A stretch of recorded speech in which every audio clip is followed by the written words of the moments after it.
Dictation 5 second बाद start होगा।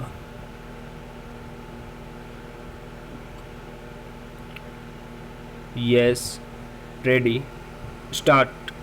Lord साहब यानी गवर्नर या राज्यपाल संविधान निर्माताओं की सोच के अनुसार राज्य में संघ का प्रतिनिधि, केंद्र और राज्य के संबंधों में संतुलन साधने वाला एक सेतु। देश काल और परिस्थितियों के अनुसार भारत में राज्यपालों की भूमिका भी बदली। राजनीति में ऐसा समय भी था जब राज्यपाल पद को लेकर कोई कौतूहल नहीं रहता था। बहुदलीय राजनीति के अस्तित्व में आने के बाद यह न केवल विवादित हो गया बल्कि आकर्षण और अदृश्य सत्ता का एक बड़ा केंद्र बनकर उभरा। केंद्र की सत्तारूढ़ सरकारें अपनी रीति नीति से जुड़े लोगों को बैठाकर न केवल अपना राजनीतिक हित साधने लगी बल्कि उन्हें अब केंद्र के एजेंट के रूप में परिभाषित किया जाने लगा। पैरा, राज्यों के मुख्यमंत्रियों और राज्यपालों में टकराव कोई नई बात नहीं। दिल्ली में केजरीवाल सरकार और उपराज्यपाल में काफ़ी टकराव हुआ था। पश्चिम बंगाल के मुख्यमंत्री ममता बनर्जी और राज्यपाल ओपी धनखड़ में सीधी भिड़ंत होती रहती है। निर्वाचित सरकारों के खिलाफ राज्यपालों की सक्रियता के खिलाफ सवाल पहले भी खड़े होते थे और आज भी खड़े हो रहे हैं। कई राज्यपालों का असंवैधानिक आचरण भी अनेक बार सामने आ चुका है। पैरा, एक महान गौरवमयी संवैधानिक संस्था अपनी नकारात्मक भूमिकाओं के कारण लगातार गरिमाहीन, अप्रतिष्ठित एवं राजनीतिक बन गई। राज्यपाल पद की निरंतरता पर भी सवाल उठने लगे।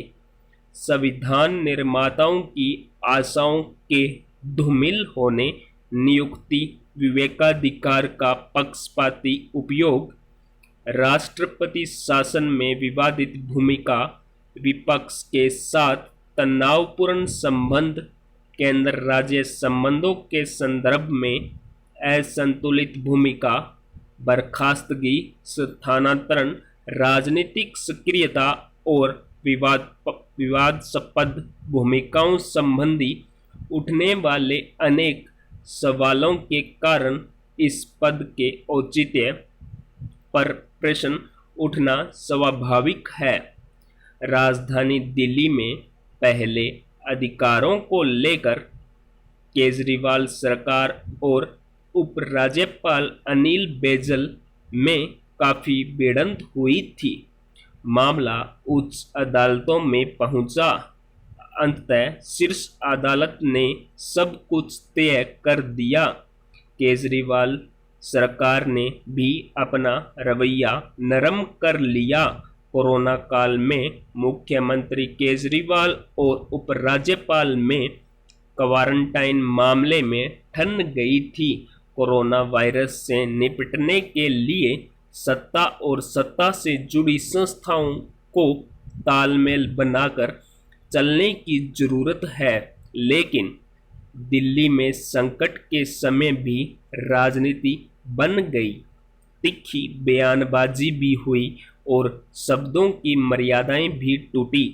उपराज्यपाल अनिल बैजल ने अचानक आदेश जारी कर दिया कि जिस व्यक्ति को कोरोना के लक्षण होंगे उसे तुरंत सरकारी आइसोलेशन में 5 दिन रखा जाएगा। इस आदेश पर विवाद खड़ा हो गया था। पैरा केजरीवाल सरकार ने दिल्ली में बढ़ते मरीजों को देखते हुए शुरुआती लक्षण में लोगों को घरों में ही रहने के लिए कहा था। संक्रमितों के घर में आइसोलेशन खत्म करने के उपराज्यपाल के आदेश का सरकार ने विरोध किया। मुख्यमंत्री का कहना था कि इससे दिल्ली के लोगों में डर बैठेगा और वह जांच ही नहीं करवाएंगे। दिल्ली में मेडिकल स्टाफ की कमी है। जून के अंत में अगर संक्रमितों की संख्या काफ़ी बढ़ गई तो क्वारंटाइन सेंटरों में मरीजों के लिए नर्स और डॉक्टर कहां से लाएंगे। पूरे देश से हटकर दिल्ली के लिए अलग नियम क्यों बनाएंगे। पैरा राज्यपाल पद को लेकर खड़े हुए सवालों के समाधान में ही इस पद की सार्थकता निहित है। आखिर संविधान में इस पद के सृजन का प्रावधान अकारण तो नहीं किया गया। ऐसा भी नहीं है कि राज्यपाल सिर्फ नकारात्मक भूमिका ही निभाते हैं। अच्छे योग्य व्यक्ति सृजनात्मक भूमिका भी निभाते हैं। राज्य के विकास में मंत्रिमंडल के साथ कदम बढ़ाते हैं। सरकारों के हर काम में हस्तक्षेप लोकतांत्रिक मर्यादाओं का उल्लंघन है। स्टॉप।